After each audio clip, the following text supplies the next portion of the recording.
Channel open. Welcome back to WeeklyTrek, a proud member of the Tricorder Transmissions podcast network and presented in partnership with TrekCore.com. I am your host, Alex Perry. What's today's date? The date. Today's show was recorded on December 19th, 2021, and is current through the Star Trek Discovery episode, The Examples, so beware of spoilers. All right, let's get into the show. Good day, Voyager, and welcome to A Briefing with Neelix.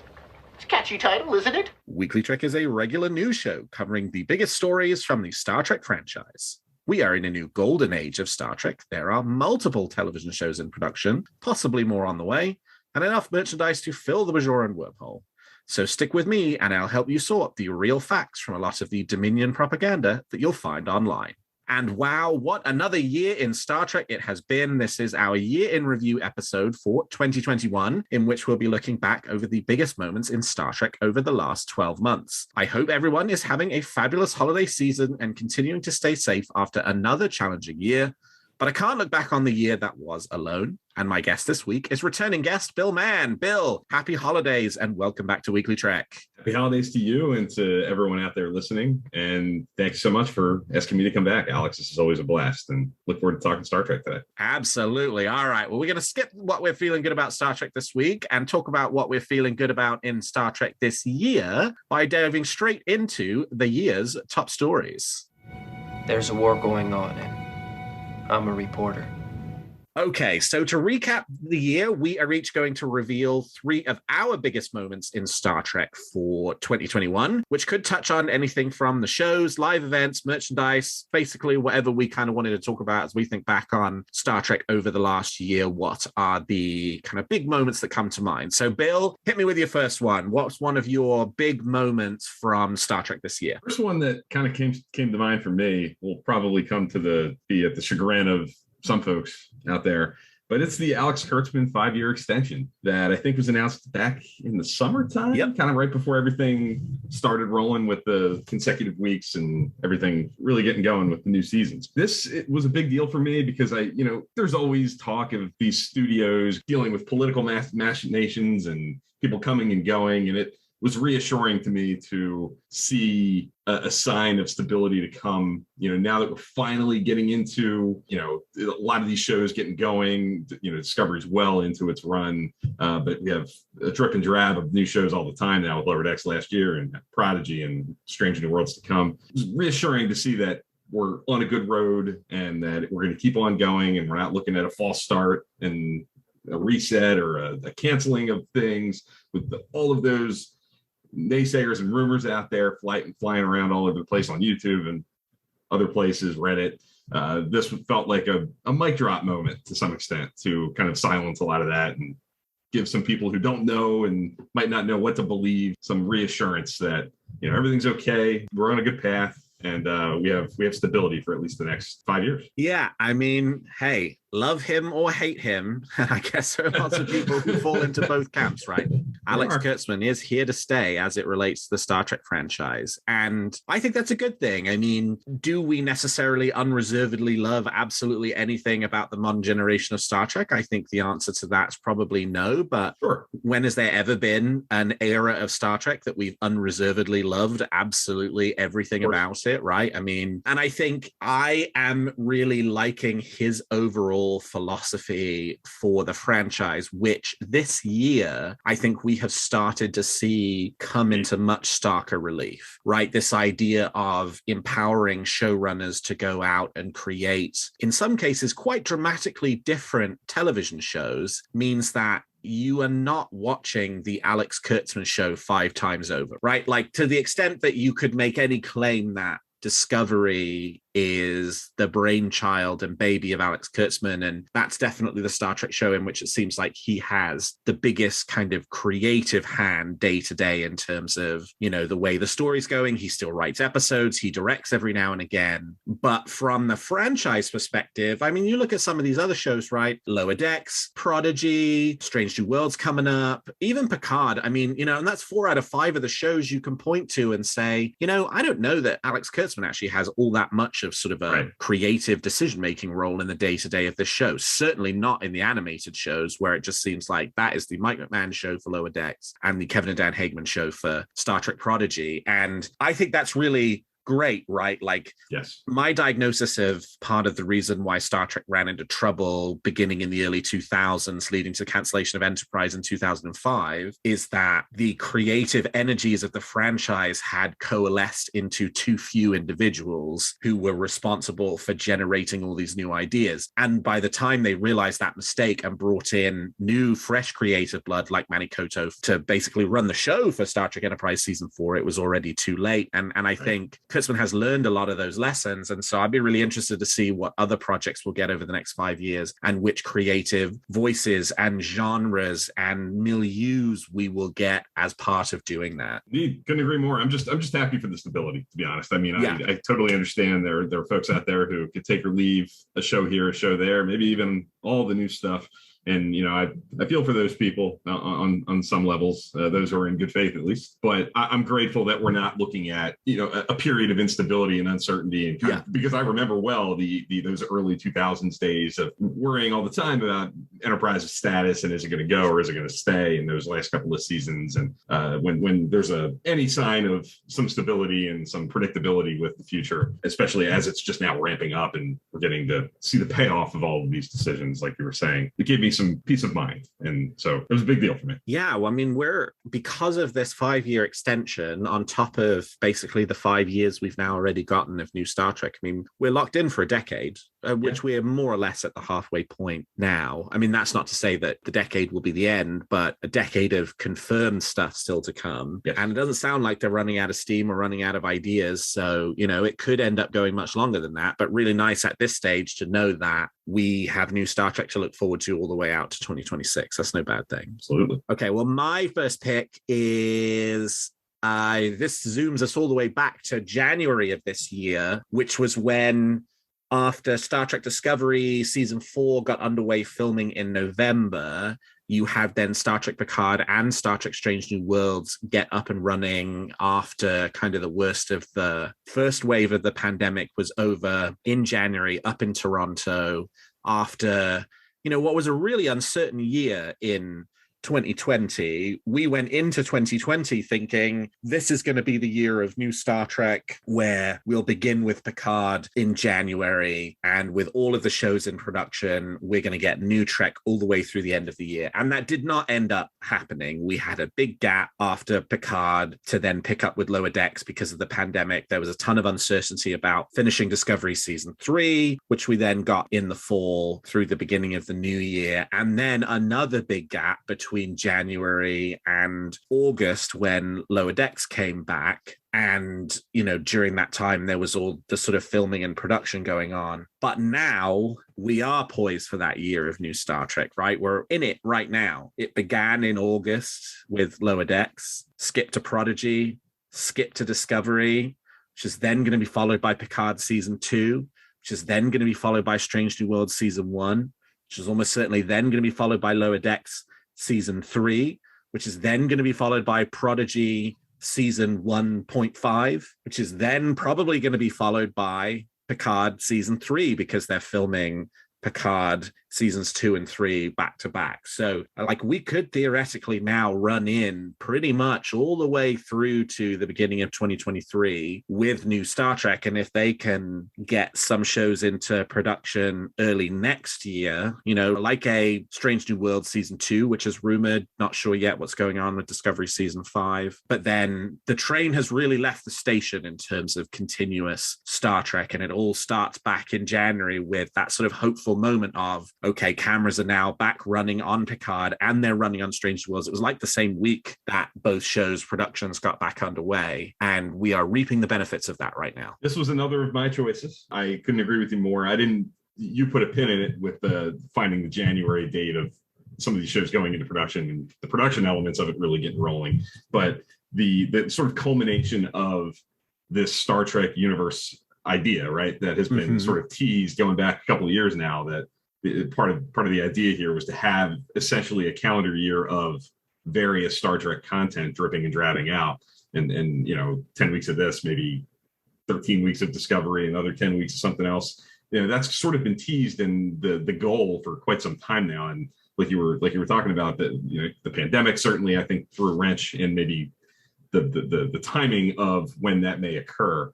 But having 2021 be the year here at the tail end of it, or the back half of it, really, with Lower Decks taking off and Lower Decks season 2 taking off in August of 2021, we're finally there. I feel like we're into that potentially new golden age of, could be 48, 49, 50 of the 52 weeks, featuring a new episode of Star Trek in some form. That's incredibly exciting for me. And as somebody who grew up in that previous golden age with an episode of Deep Space Nine and an episode of Voyager every week through the school year, in my mind, September through May usually, that feels like a long time ago. And just a few short years ago, the idea of this was inconceivable. 5-6 years ago, pre-Discovery arriving, the idea that we would have this much in such a short period of time in a year is just an amazing accomplishment. And seeing that come into fruition throughout this year, starting in January, like you mentioned, with the other shows going into production, is probably my number. That would be my number one. I had that at the tail end of my planned remarks. That's my number one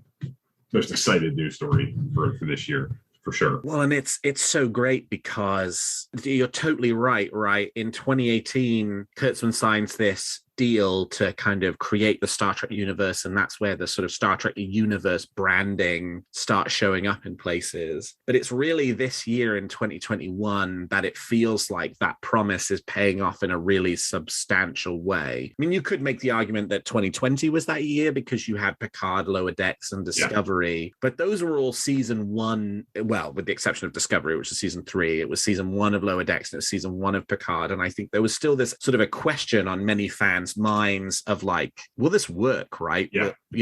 Is this something that we're going to respond well to and be okay with and like enjoy, especially when, that sort of indication of, well, we want to take the shows in something of a different kind of tonal direction. So you might have a situation where, you watch a Lower Deck season finale one week and then you watch a Prodigy series premiere the next week, and then you watch a Discovery season premiere, the week after that. And they're all ultimately quite different. Yeah. And I think until we obviously got season 2 of Lower Decks this year, and we've got season 1 of Prodigy and now season 4 of Discovery, it's not just Star Trek universe in like different tonal flavors. It's also Star Trek universe in terms of just like maturity of the individual projects. You've got the excitement of a new show kicking off. You've got the excitement of a sophomore season, and you've got the excitement of a show that's well established and is kind of barreling straight into season 4 and really kind of has started to figure out what its identity is in the form of Discovery. So yeah, it's so great because there's so much kind of fun here for us ultimately to enjoy, and again, not kind of burn out on. Yeah. I feel like I would burn out if I had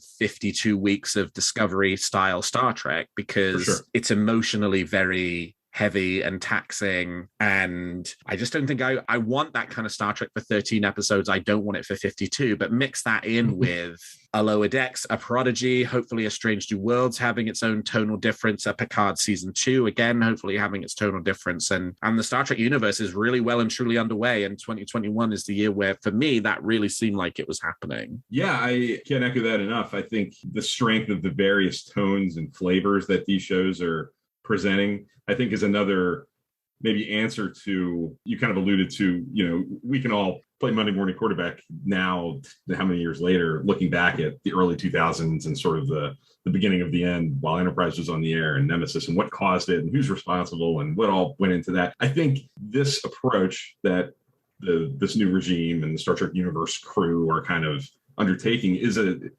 another antidote to some of the things that may have come in the past, because like you mentioned, the decision making and the writing and the conceptions of all of those shows really did consolidate into a small pack of people. And I feel like those shows all had a very consistent tone and flavor and were kind of a piece with each other. And now we're getting much more in a more concentrated period of time, but the tones are so radically different from each other.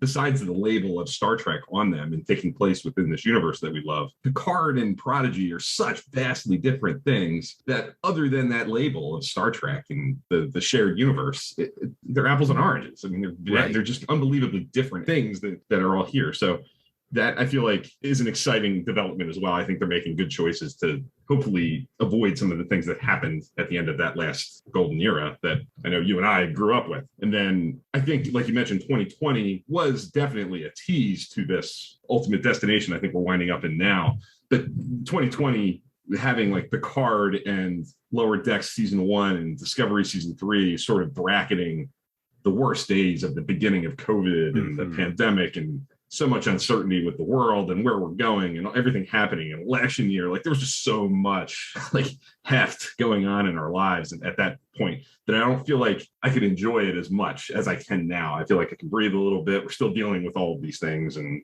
the world's still a difficult place, but the consistency of what we're about to get in terms of the weeks running and the reliability of Star Trek coming all the time, as opposed to that long gap between the end of Picard season 1 and when Lower Decks started. There was that pretty substantial gap there in 2020. This feels new. This definitely feels like the payoff. 2020 was like the tease of what, you know, could be coming. And I think we're there at this point. Certainly feels that way. The other thing I was thinking too while you were talking was this is also the first year in which multiple shows have really sort of occupied our brain space simultaneously, right? In the sense that last year you got just a tiny little bit of this with the fact that Lower Deck season 2 and Discovery season 3 were abutting each other. So some of the publicity campaign around Discovery season 3 was ramping up while Lower Deck season 2 was still ramping down. But this year, you know, sort of prior to that, previous seasons of Discovery in the kind of 6 months running up to those seasons premiering, they sort of owned the Star Trek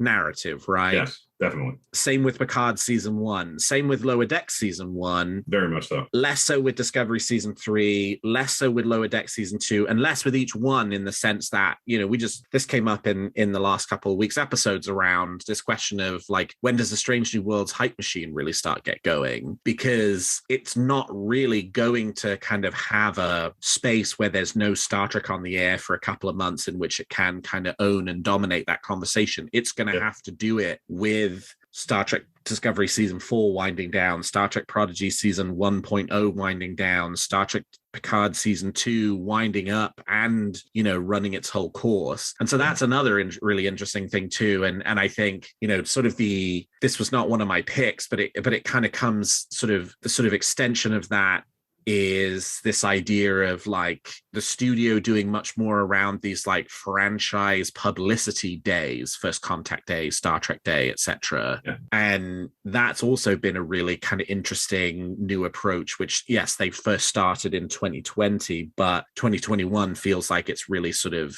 you know, professionalized it. So that's also just another element of like, it really is the Star Trek universe, because it's not like, okay, think Star Trek Discovery, then stop thinking Discovery and start thinking Picard, and then stop thinking Picard and start thinking Lower Decks. We as fans are being exposed to all of this all the time. Totally true. And it's a whole new world for sure. That's a great point that I hadn't considered. But there's so many things that go hand in hand with all of this. Like now we're living in a space where you kind of, I find myself doing it all the time. I'll open up a calendar and I'm just like looking at it and trying to piece together, you know, when things are going to hit. And like you were saying, when are they going to start ramping things up? When does it make sense to start ramping up the show that's 2 shows away and maybe 25 weeks away? But like you said, there's no natural wind up available in terms of dates and months and weeks that are there because something else is consuming that space. So there's all kinds of things to think about and watch. And it's going to be interesting to see them navigate, you know, how best to do it and what works and what doesn't. And it's all exciting. I mean, it's like I said a couple of minutes ago as well, and I keep reminding myself, thinking back to myself when like Star Trek Beyond was about to hit in 2016. The sheer notion of thinking of these things and having these these things were so far away and so far-fetched. And just a few short years later, here we are. And it's exciting times. Yeah, I mean, I vividly remember STLV 2014 on the last day. I think I might have told this story before, but I'm going to tell it again anyway. STLV 2014, on the very last day, I went upstairs to my hotel room and I started crying. And the reason I was crying at that point was this sense that the kind of JJ movies were ongoing, you know, Star Trek Into Darkness had happened and Beyond, I can't remember if Beyond had been greenlit at that point or not, but the expectation was there that there would be this third movie. But I just felt this overwhelming sadness about the concept of the kind of Star Trek that I really loved, aka Star Trek on television, just felt like it was over. It felt like it was done, and that, of course, I was going to come back to this convention every year, but it was always going to be with this sense of the thing that we were there to talk about receding further and further into kind of distant memory, every kind of year that passed. And yet it was only, a year or two later that Discovery was announced, a year or two after that, Star Trek Universe. And now it's like, yes, I still go to Star Trek conventions for The Next Generation and Deep Space Nine and Voyager and Enterprise and the original series. But I'm also now there for Discovery, Picard, Lower Decks, Prodigy, Strange New Worlds. It's like, It's so funny how much things have changed. That was only 6 years ago. Yeah. And now here we are, and everything is totally, totally different. Amazing chain of events have led us up to this point, for sure. And it's been a heck of a few years in the Star Trek universe. Exciting. So I don't know what else to say other than I'm beyond happy, because I echo everything you're saying, and we're right around the same age. I think we grew up around this in very similar ways, so I feel a lot of the same attachments and feelings towards the stuff of old and the stuff of new simultaneously, and it's just really exciting to be at this point with where it stands. Well, speaking of generational issues and passing the torch from generation to generation, I guess the next kind of pick that was on my list is probably this launch of Star Trek Prodigy that we've just had in the first 5 episodes, and then that kind of kicking off this potentially whole new line of Star Trek programming for a younger audience, right? This is kind of like the different flavor of Star Trek conversation we've just been having, but sort of reconstituted from different flavors of Star Trek to different audiences. And I'm really excited by Star Trek Prodigy and the prospect of it, not just for the fact that it seems like a great show, 5 episodes in, really, really enjoying it, but because of the potential that has for growing the fandom amongst a younger audience to ensure that, we can go to STLV 2031 and 41 and 51 and 61, and the people around us hopefully will, yes, we will age, but hopefully the convention attendees as a whole will not age right along with us, because there aren't, kind of younger fans kind of coming into the fandom and experiencing everything that Star Trek has to bring to the table coming up behind us. So this is, I think, when they first announced the kids show, obviously it was very explicitly with the intention of trying to grow that audience, but I don't know that we in the kind of adult fan community really sort of then kind of took a step back and said, I mean, with the exception of like, do I want to watch a kid show? Do I not want to watch a kid show? For which, for me, the answer now, after having seen the first 5 episodes, is unequivocally, yeah, I want to watch a kid show. Yep. Like, what's the kind of bigger impact on the franchise as a whole, and coming out within one day of the show having been premiered and already kind of seeding potential speculation around the possibility of a Star Trek Prodigy movie of some kind, is very, very exciting and very hopeful for the future. I totally agree. And I can speak from experience here. I think we're underestimating how impactful Star Trek Prodigy can be. And it goes beyond even turning kids on to it. My best friend is the furthest thing from a Star Trek fan. He knows me very well. He knows I love Star Trek. And he's aware of it kind of on the fringes. He knows who Kirk and Spock are. He's seen the one with the whales. He's seen little bits of The Next Generation here or there because he's around me enough to absorb some of it. He's got a young daughter, so he's newly open to television shows that are aimed at that demographic. And I showed him Prodigy, and he really enjoyed it. He asked for more, like the next week after I showed him the first episode. And I think that's a testament to the show's ability to not just catch the little kid who's watching it and seeing it on Nickelodeon, maybe the mom or the dad or the grandfather or the uncle who's there with the kid on the couch, kind of half paying attention, might go, wait a minute, I know Star Trek. And I think that the genius of that show so far is the skill that it has demonstrated at showing the building blocks of Star Trek and explaining them in a clear, succinct way. Because speaking anecdotally for myself with my friend, one of the things that's dawning about Star Trek is the sheer size of it, how much of it there is, and how large the world is, and how do I even understand it? Where do the shows fit? It's just a lot of work for people who are new to it and don't understand. And having hologram Janeway explain to these characters, this is what the Federation is. This is what it does. This is why it exists. This is who's in it. This is what a replicator does. This is what a phaser is. That stuff matters to not just the child who's experiencing it for the first time, but maybe the open-minded adult who's kind of half absorbing it from the back corner of the room, and might spark their imagination as well as the child's. And I kind of saw that happen, and leaves me really optimistic that it's going to bring people in because of where that show is situated, who it's aimed at, who might stumble into it by accident in many the same ways that the JJ movies did, that 09 did. Like it may just catch people on the periphery of who might be inclined to give it a chance, even accidentally, and draw some of those folks in. And we might be looking at new fans as a result. Yeah, it's really exciting. And, we've only gotten a taste so far, first 5 episodes, obviously 5 episodes still to come for this first half of the season, and then 10 more episodes towards the end of next year. And I guess the other interesting thing that I kind of heard a couple of days ago was I was listening to Discovering Trek, and they had Kevin and Dan Hageman on the podcast. They were doing an interview with him, and they were talking about their work on season 2 of Prodigy, and mentioning that big picture, they were working on episodes 35 and 36 at the time, which very strongly implies to me that Prodigy season 2 will also have 20 episodes in the way that season 1 has 20 episodes, because that means that we know of 20, and they're saying they're like through working on 15 more on top of that.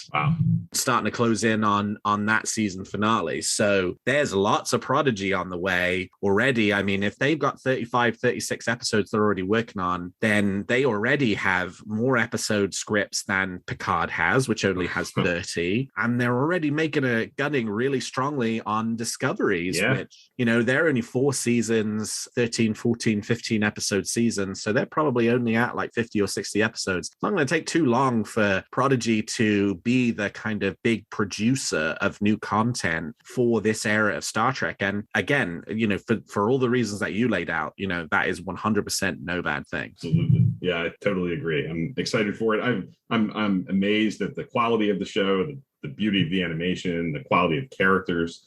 I'm all in on Prodigy. All right, give me your last pick. My last pick, I'm not even sure I can pin exactly when this came about. It was more like a trickle following folks like you and the Trek Tour account and Jorg.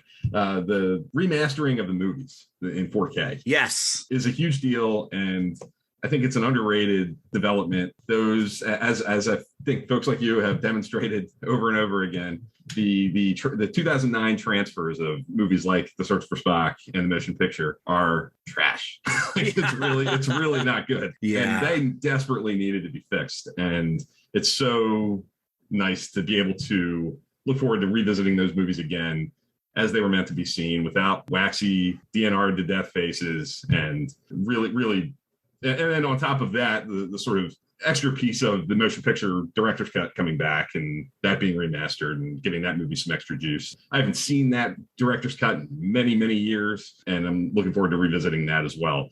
And I just think it's an underrated development to finally get good quality transfers of those movies readily available again. 100%. I just watched those first 4 movies on the ultra high def Blu-rays because as part of my franchise rewatch, and then I watched 5 and 6 on Paramount Plus with the old transfers. And it's funny, I was never one of those guys who could point out why things were really wrong about the way that previous remasterings or other high def upgrades had gone. My sort of general reaction was, does it look clearer than what I saw before? Yeah, then I'm fine. Yeah. Then it's great. No, then why did I bother? But a lot of that other stuff, that until I really watched those movies back to back, I had never really appreciated the whole waxy face thing. Yeah. And then I was watching, I watched 1, 2, 3, 4, and then I watched Star Trek 5, which, was enough of a painful experience because I was watching Star Trek 5. And then I was like, oh my God, I finally can really see what the problem is here. They all look terrible. Everybody looks ill in Star Trek 5 and Star Trek 6, right? Like they all look like they have COVID because they do have this sort of washed out, waxy complexion that really does look like somebody who's getting over a nasty bout of flu. And while it might make the details on their faces look crisper, like human beings aren't supposed to look like Madame Tussauds waxworks models, and yet in 5 and 6 they really do look that way. And I must have seen those movies on Blu-ray since they came out in 2009 5, 6, maybe 10 times, and it just never really clicked with me until this time. Yeah, to be fair, I'm in the exact same boat. I'm the furthest thing from what's the visual version of audiophile, like the folks who really can dig into that and detect those imperfections. Like that is not me. And to be honest, I don't know that I would have responded so passionately in favor of these new transfers without folks like you who were kind of shining a light on the Trek Horror account and the other folks who have really been on this and looking at the difference and putting up those side-by-side comparisons of the two remasterings. And that was really eye-opening, seeing the color correction on planets and the hull of the ship and all that stuff. It was really jarring to see it side by side that way with the benefit of having these new 4K restorations to have a comparison look. I think being able to see what it's supposed to look like in that high definition image is really the thing that exposed, I think, how unfortunate those 2009 transfers were and how we've been living with them for a decade now. And like you said, that's my memory of those movies now because I've been watching them on that Blu-ray set for so long now. And my experience with them in HD, and before that it was DVD and VHS. And so, like you said, it's clearly a cleaner picture than they were. It's a better than VHS tape experience, but I'm really excited to really dive into those movies with the new transfers and to experience them again, hopefully as positively as just looking at pictures has been. Yeah, hopefully early 2022 brings us 5, 6, 7, 8, 9, and 10 too. Hopefully, yeah.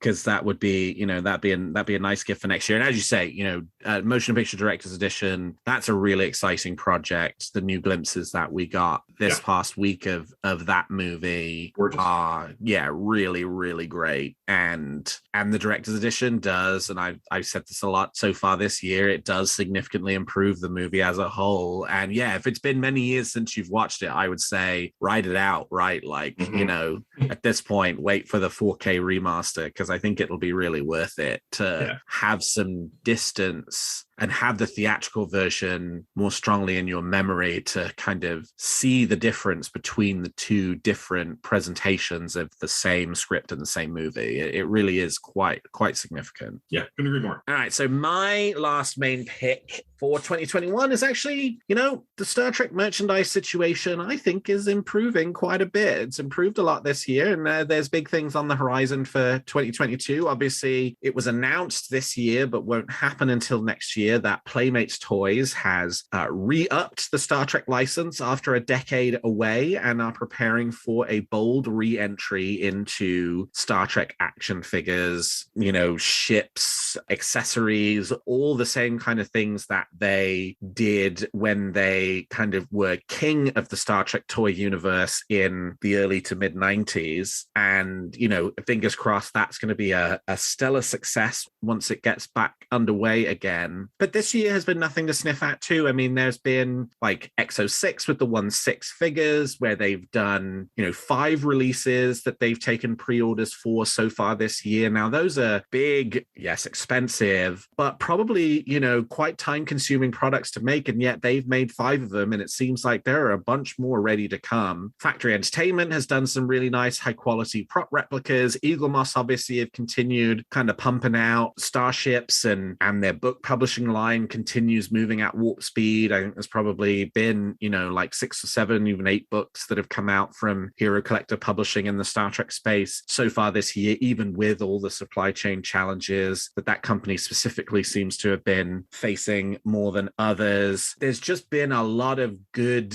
stuff for fans to engage with. And while it's not perfect, right? Prodigy has now been out for a couple of months. There's still not really any Prodigy merchandise you can buy outside of a logo t-shirt and a mug. There does seem to be progress. And I think and to kind of sort of come back to where we first started, right? This idea that there's going to be 5 more years of Alex Kurtzman's leadership, which means 5 more years of televised Star Trek on Paramount Plus, means that I think creates some confidence for potential licensees that they can confidently move into this market because, there are going to be shows around for the next 5 years that they can capitalize on. So yeah, really, really exciting. But this one is a little more of a kind of a look forward than a look back, but I'm very excited to see what comes from the new Playmates license and really hoping it will be early 2022 when they start showing us some possible products in their Star Trek line. Yeah, was that a development in 2021? Yeah, they announced it in like July or August, I think. Okay. But with the expectation, the announcement said that, we're announcing this now, but the first products won't be available until 2022. That's definitely, I totally agree that there's a lot of really promising tea leaves out there with the potential for really exciting merch, some of which is already out there.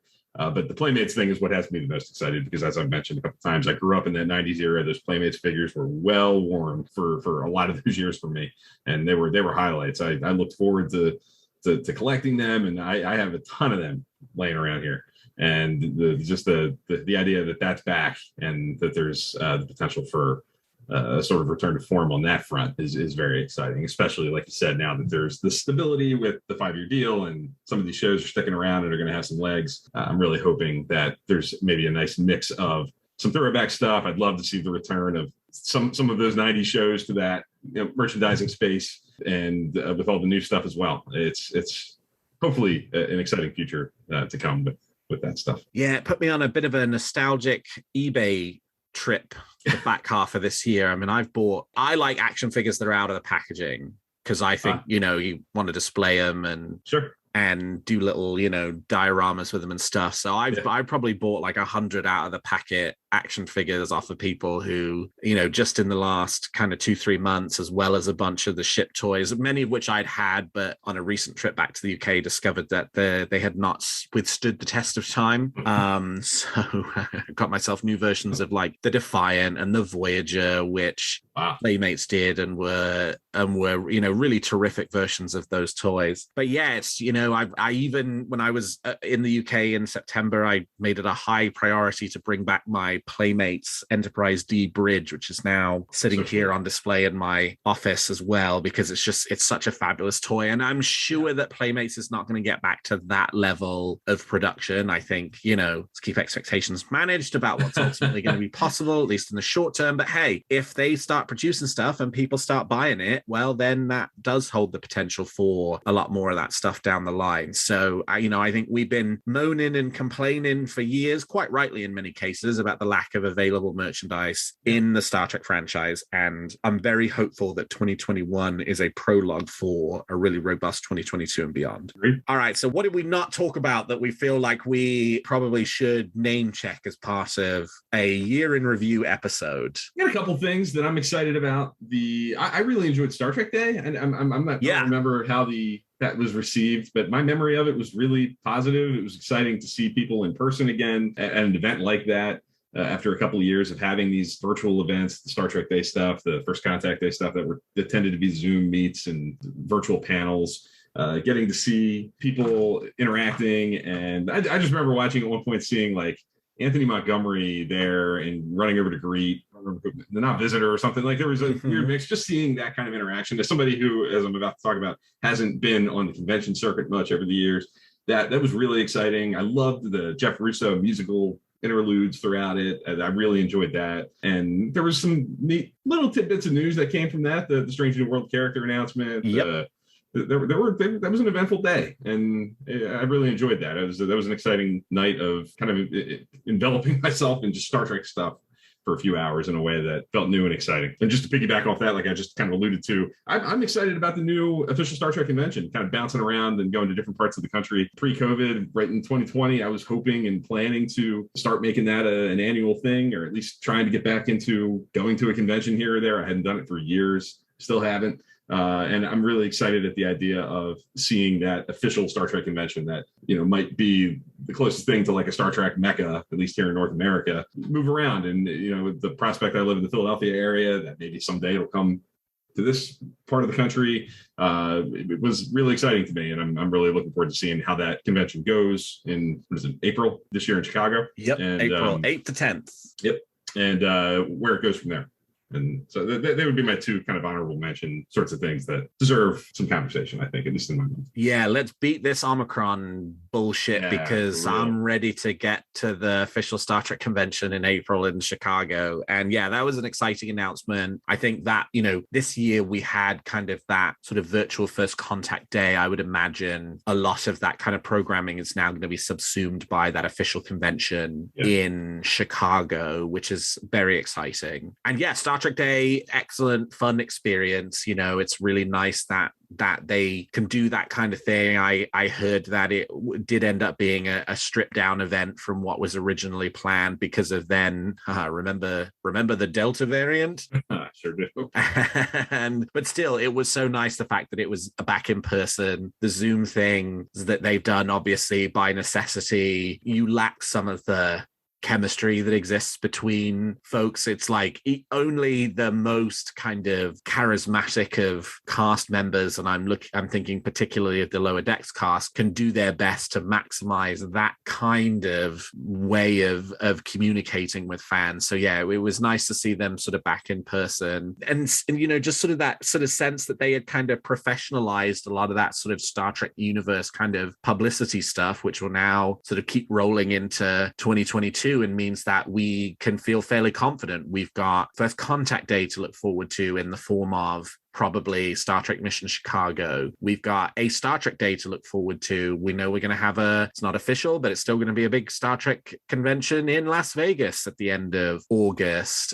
So now there are these sort of waypoints throughout the year at which we can feel fairly confident that Star Trek Mission Chicago, San Diego Comic-Con, New York Comic-Con, Star Trek Day, that there are points in the year where news announcements, kind of big things will be coming, and it's always nice to have something to look forward to on the calendar. I love it when we get the surprise news drops because you weren't expecting it. And I remember Captain Picard Day rolled around and they gave us that first trailer for Picard that had episodic footage that didn't come from First Contact Day. That was the one where they kind of just sort of given us the like tour of the office type thing. It was Captain Picard Day. We got our first look at Picard season 2, and that was a complete surprise. I do like that kind of stuff, but it's also nice to have specific things on the calendar that you can put on your calendar and say, I'm looking forward to this and I'm going to make time for this and have it coming up. So yeah, looking forward to more of that in 2022 as well. Definitely. And we're talking about all the good. I mean, we would be remiss without at least acknowledging the complete debacle that was Viacom CBS's Discovery season 4 rollout. Obviously,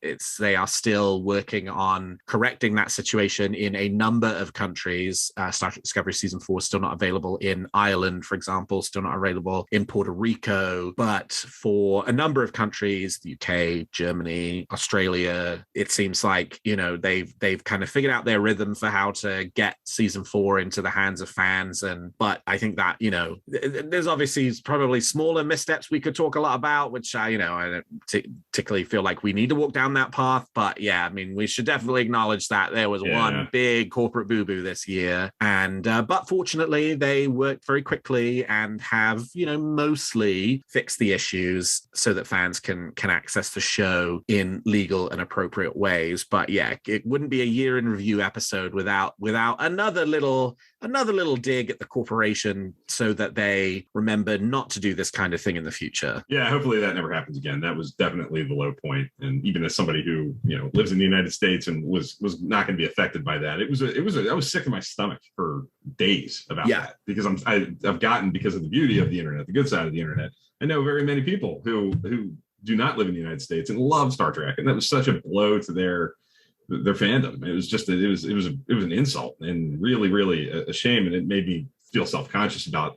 being excited about it and expressing my excitement about it and talking about it in a positive way, because it was such a sore subject, and rightfully so. So I'm thrilled that they mostly corrected it and gave at least those folks an opportunity to see it in most countries. Not a perfect solution by any means, and hope that there are some good things on the horizon with the rollout of Paramount Plus internationally, hopefully in the coming year. But that was a debacle, and they should be ashamed of themselves. And I'm glad they fixed it to some extent, but they should be ashamed of themselves for allowing that to happen. 100%. Anything else we haven't talked about so far? I don't think so. I covered my big ones for sure, and appreciate the opportunity. Yeah, absolutely. Hey, it was a huge year for Star Trek, and I think 2022 is also going to be another big year for Star Trek, so plenty to look forward to. And on a more personal note, I'm approaching my 3-year anniversary of hosting the show. My first episode was January 6, 2019, and I'm now heading into 2022 doing this show, so I've now got 3 years under my belt as the host of Weekly Trek. It's been an absolute blast, and I am looking forward to continuing to host this show and bringing you all the Star Trek news that's fit to talk about for as long as they are making it, which at this rate sounds like I'm on the hook now for doing the show until at least 2026. So, but yeah, having a great time and looking forward to doing more. Kudos to you, Alex. It's a great show. I love listening to it. I love the rotation of guests and the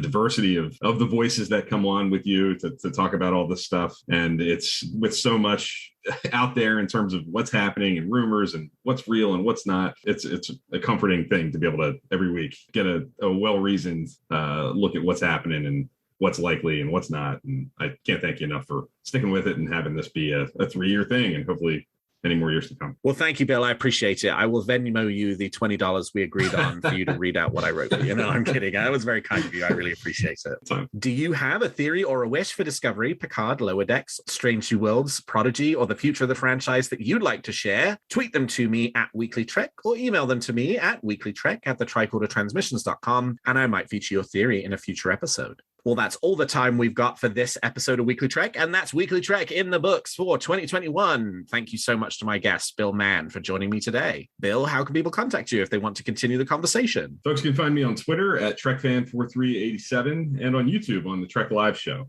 Usually weekly live stream conversations, pretty stream of consciousness kinds of deals, talking about various topics, covering all these different shows. So I'd say those are the two best ways to find me, Twitter and YouTube. And both are well worth anybody's time. Thank you. And you can find the show on Twitter at WeeklyTrek and me at Alexander T. Perry. And if you enjoy the show, please consider leaving us a 5-star review on your podcast player of choice. And please check out some of the other great shows on the Tricorder Transmissions. And if you like our shows, please also consider becoming a Patreon of Tricorder, which you can find at patreon.com/the Tricorder Transmissions. And lastly, if you're looking for Star Trek news on the internet, I hope you'll turn to trekcore.com. Well, thank you, Bill. Thank you to all of my listeners. And until next week, which I guess will be next year, Happy New Year, one and all. Happy New Holidays, one and all. And I hope you live long and prosper.